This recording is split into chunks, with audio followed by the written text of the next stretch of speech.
Hello வணக்கம். இன்றைக்கி நம்ம சேனலில் என்ன பார்க்க போகிறோன்னா, ஒரு சுவையான சாம்பார் எப்படி வைக்கலான்னு தான் பார்க்க போகிறோம்.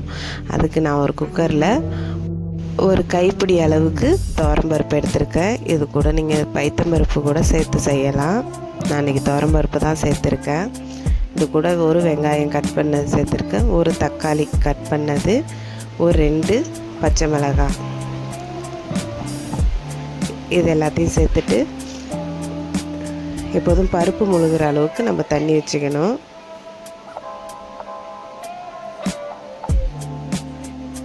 தேவையான அளவுக்கு தண்ணி. இது கூட நான் ஒரு 1/2 ஸ்பூன் அளவுக்கு நெய் சேர்க்குறேன். நெய் சேர்க்குறப்ப சாம்பாரோட டேஸ்ட்டு சூப்பராக இருக்கும், அதனால் நெய் சேர்க்குறேன். குக்கரில் இது ஒரு 2 விசில் வச்சு எடுத்துக்கலாம். சவுச்சோ, உருளைக்கிழங்கு, கேரட், பீன்ஸு இது எல்லாத்தையுமே நான் கட் பண்ணி வச்சுருக்கேன். மாங்காய், இது கூட நம்ம மாங்காய் சேர்த்து இன்றைக்கி செய்ய போகிறோம். ஒரு வானல் சூடானதும் அதில் தேவையான அளவுக்கு எண்ணெய் சூடானதும் கடுகு, உளுத்தம்பருப்பு, கொஞ்சமாக ஜீரகம், இதெல்லாம் நல்லா பொரிஞ்சு வந்ததுக்கப்புறம் இது கூட பெருங்காயத்தூள் சேர்த்துட்டு நம்ம கட் பண்ணி வச்சுருக்கிற காய் எல்லாத்தையும் இதில் சேர்த்துக்கலாம். மாங்காய் மட்டும் நம்ம லாஸ்ட்டாக சேர்க்க போகிறோம். காயெல்லாம் சும்மா வதக்கி விட்டுட்டு இந்த பருப்பு வேக வச்சதை நம்ம அப்படியே சேர்க்க போகிறோம். சேர்த்துட்டு இதில் தேவையான அளவுக்கு தண்ணி,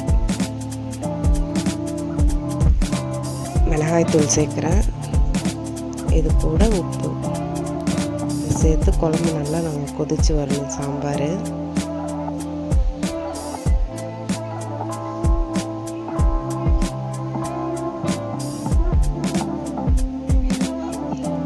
கிண்டி விட்டுட்டு இது நல்லா கொதி வரணும். சாம்பாருக்கு புளி ஊற்றணும், அதனால் புளி ஊற வச்சுக்கலாம்.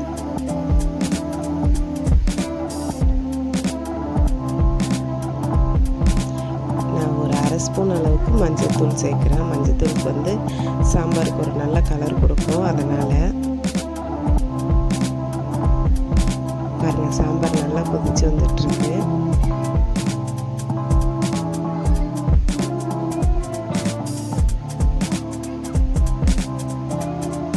இது கூட நான் ஒரு கொத்து கருவேப்பிலை, கொஞ்சம் கொத்தமல்லி சேர்க்குறேன்.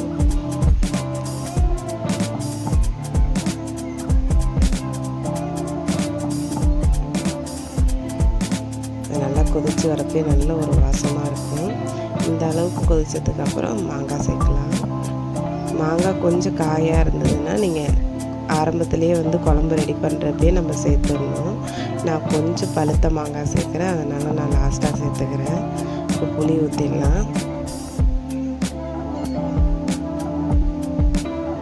புளி ஊற்றி நம்ம உடனே ஸ்டவ் ஆஃப் பண்ணிட வேண்டியதான். மாங்காய் வெந்ததுக்கப்புறம் புளி ஊற்றணும். அவ்வளோதாங்க, சூப்பராக ரெடி ஆகிடுச்சு பாருங்கள் குழம்பு. இதை ஒரு 5 நிமிஷம் சிம்மில் போட்டு நம்ம ஆஃப் பண்ணிட்டோம்னா குழம்பு இப்படி தான் அழகாக ரெடியாகி வந்துடும். அவ்வளோதாங்க, பார்க்கவே ஒரு சூப்பரான சாம்பார் ரெடி ஆகிடுச்சு பாருங்கள். கண்டிப்பாக நீங்களும் ட்ரை பண்ணி பாருங்கள். எல்லாருமே சாம்பார் வைப்பாங்க, ஆனால் டேஸ்ட்டு வந்து பார்த்திங்கன்னா ஒருத்தவங்களும் வைக்கிறது ஒரு டேஸ்ட்டாக இருக்கும். இதை மாதிரி ட்ரை பண்ணி பாருங்கள், சூப்பராக இருக்கும்.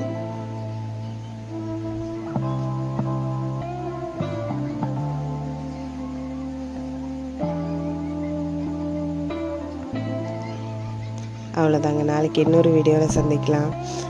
வீடியோ பிடிச்சிருந்ததுன்னா லைக் பண்ணுங்கள், ஷேர் பண்ணுங்கள், மறக்காமல் நம்ம சேனலில் சப்ஸ்கிரைப்